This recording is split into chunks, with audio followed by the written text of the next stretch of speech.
ليتني في سرب الحمام طائر الشوق والهيام نظرة. Bugün istəyərdim mən həcc ziyarəti haqqında məlumat verəm və qarşıda Qurbanlıq bayramı gəlir. Bu münasibətlə də hər birinizi təbrik edirəm. Allah Taala keçəcəyiniz qurbanları qəbul etsin. Ümumiyyətlə həcc ziyarəti dinimizdə vacib olan əmrlərdən biridir. Həcc lüğəti mənada təzim etmək, məqamları ziyarət etmək mənasındadır. Termin olaraq isə Hicri qəmər tarixi ilə Zilhiccə ayı müəyyən vaxtı, müəyyən günlərində Məkkədə olmaq və həmən Allahın vacib etdiyi əmrləri yerinə yetirməkdən ibarətdir. Yetkinlik yaşına çatmış, əqli normal olan və fiziki qüsuru olmayan, maddi imkanı olan hər bir şəxs Allah evini ziyarətə getməyi vacibdir. Tərban kəndində Allah Taala buyurur ki, Ali İmran surəsi 97-ci ayədə orada aydın nişanlar vardır, İbrahimin məqamı vardır. Ora imkanı çatan hər bir kəs oranı ziyarət getməlidir.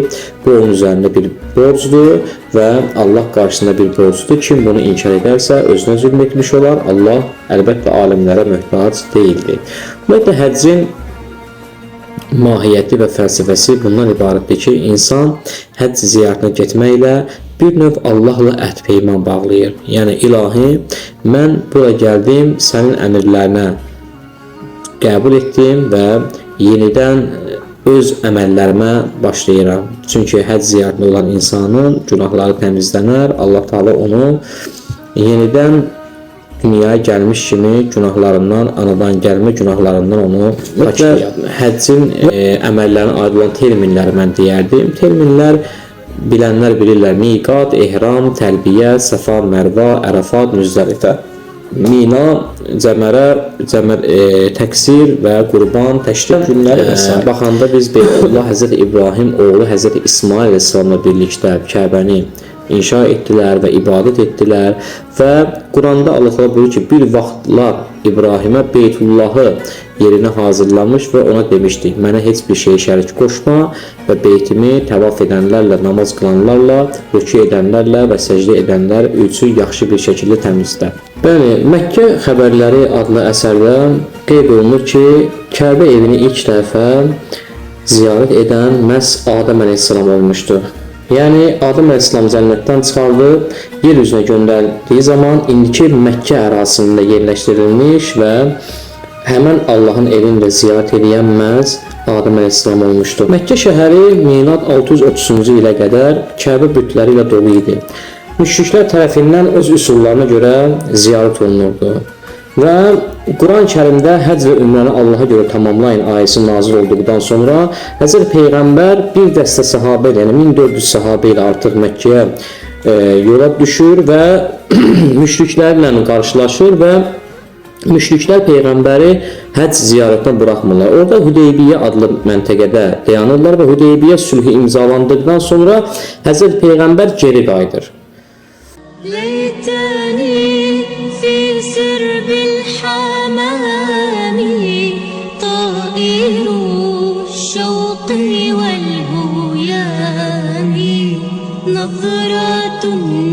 İslamda həcc Hicri tarixi ilə, Hicri qəmər tarixi ilə 9-cu Hicri ilində vacib edilmişdi və uzun əsrlər boyu Peyğəmbərlərin demək olar ki, həcc ərazisi Kəbə onların məkanı olmuşdu. Peyğəmbərlər hər biri ziyarət eləyiblər o evi. Daha çox desək, daha çox Peyğəmbər ziyarət eləyib. Amma bundan da əlavə İbrahim Peyğəmbəri və İsmail əleyhissalamla İbrahim Peyğəmbər o evin bünövrəsini daha da möhkəmləndirib. Və Quran-Kərimə əsaslansaq deyə bilərik ki, Allah Taala İbrahim və İsmail Peyğəmbərin dövründən Məkkə, yəni Kəbə Allahın əmri ilə inşa edilib və həcc ibadətinin əsas rükunları İbrahim və İsmail əleyhissalamın dövründən başlayıb ki, Quran-Kərimin ayələrində biz buna rast gəlirik. Allah Taala Quran-Kərimdə buyurur ki, bir zaman biz müqəddəs evi biz müqəddəs evi insanlar üçün ziyarətgah və əmin-amanlıq bir yer etdik. İbrahimin durduğu yeri namazgah edin. Biz İbrahimə və İsmailə buyurduq. Evimi təvaf edənlər, etiqafa girənlər, rükû və səcdə edənlər üçün təmizləyin. Bəqərə surəsi 125-ci ayə. Bundan da əlavə deyil, Hz. İbrahim əleyhissalamın dövründə həcc ibadəti yerinə yetirilirdi. Amma o dövrdən sonra artıq, təbii ki, cahiliyyət dövründə də, yəni artıq İbrahim peyğəmbər, İsmail peyğəmbər dövründən sonra cahiliyyət dövründə də insanlar həcc ziyarət edirdilər. Zilhiccə deyirdilər və yaxud da Şəhrül Həcc deyirdilər həmən aya. Amma biz tarixə baxsaq görərik ki, tarixi qaynaqlarda görərik ki, cahiliyyət dövründə həcc ibadətində də ehram, təlbiyə, vəqfə, təvaf, səy məsələləri var idi. Amma rükunlar mövcud idi. Amma həcc ibadəti İbrahim peyğəmbərin göstərdiyi şəkildən uzaqlaşmışdı. Tamamilə şirkə bürünmüşdü. Yəni bir növ bütləri Allaha vəsilə qərar verirdilər. Bəli, İslam dinində həcc ibadəti artıq Məkkə şəhəri müsəlmanlar tərəfindən fəth olunduqdan sonra Quran-Kərimi ayəsinə əsasən ki, bir ayəsində bundan ibarətdir ki, insanları həccə çağır.